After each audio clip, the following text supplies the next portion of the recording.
Hello बच्चों, आइए इस प्रश्न को पढ़ते हैं।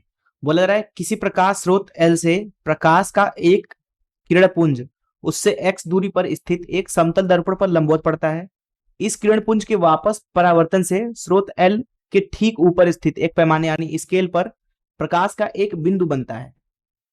दर्पण को किसी अल्प कोण थीटा से घुमाने पर यह प्रकाश बिंदु उस पैमाने पर y दूरी विचलित हो जाता है।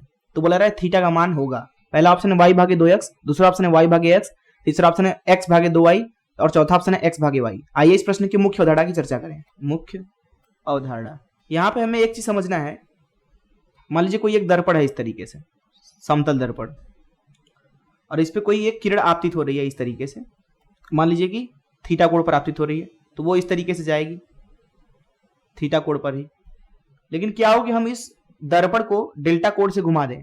यह दर्पण पहले ऐसी थी, अब हम क्या करते हैं, इसको डेल्टा कोण से घुमा देते हैं इस तरीके से। यह दर्पण की नई स्थिति है, ये जो कोण है यहां से यहां तक ये डेल्टा कोण है। तो होता यह है कि जो यहाँ पे किरण आ रही थी इस तरीके से, वो दरअसल दो डेल्टा कोण से घूम जाती है। अगर ये अभिलंब है तो किरण इस तरीके से जाएगी। पहले अभिलंब पूरी तरह से इस तरीके से था ऊर्ध्वाधर, तो ये वाला कोण कितना था, थीटा। ये वाला कोण कितना है, डेल्टा। यहां से यहां तक का जो ये कोण है ये कितना है, 90 ऋण थीटा। तो ये वाला जो कोण है वो कितना है, यहां लिखेंगे 90 ऋण थीटा डन डेल्टा। तो जो ये वाला कोण होगा वो कितना हो जाएगा, डेल्टा के बराबर। अब क्योंकि जो ये वाली रेखा ये अभिलंब है, तो ये वाला पूरा कोण जो है थीटा धन डेल्टा है, जितना कि यहाँ पे यहां से यहां तक आपतन कोण है। तो पहले यहाँ पे आप देख सकते हैं कि अभिलंब जो कि अभी यहाँ पे ऊर्ध्वाधर था, उसके साथ परावर्तित किरण का कोण थीटा था। वही यहाँ पे अभिलंब जो कि ऊर्ध्वाधर है, वहां से जो किरण है उसका कोण कितना है यहाँ पे, थीटा धन 2 डेल्टा।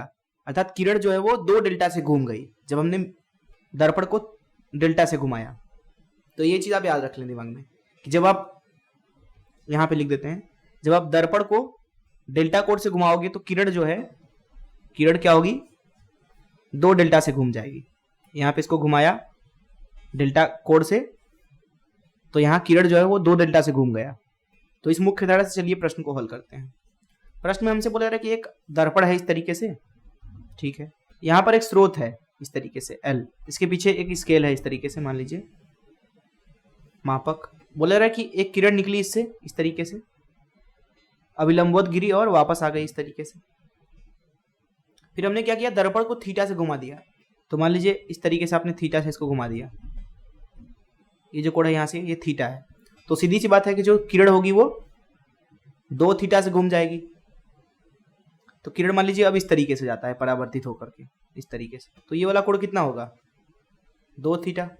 प्रश्न में हमसे बोला जा रहा है कि जो ये प्रकाश किरण आ रही है परावर्तित होकर के दर्पण से, स्केल पर टकरा रही है जहां पे, वो अब क्या है, y दूरी पर है, और ये वाली जो दूरी है ये पूरी x है। तो प्रश्न में हमसे पूछा जा रहा है थीटा का मान। तो देखिए यहाँ पे जो कोण है वो बोला गया है बहुत छोटा है, छोटा है, इसलिए हम बोल सकते हैं कि जो tan थीटा होगा या फिर जो tan 2 थीटा होगा वो लगभग किसके बराबर होगा, 2 थीटा के। tan 2 थीटा यहाँ पे कितना है, y भागे x। तो यहाँ से आपको दिख रहा है कि जो थीटा है वो कितना है, y भागे 2x। आइए देखते हैं कौन सा ऑप्शन सही है। पहला ही ऑप्शन सही है। मैं आशा करता हूं कि आपको इस प्रश्न का हल जरूर समझ में आया होगा। धन्यवाद।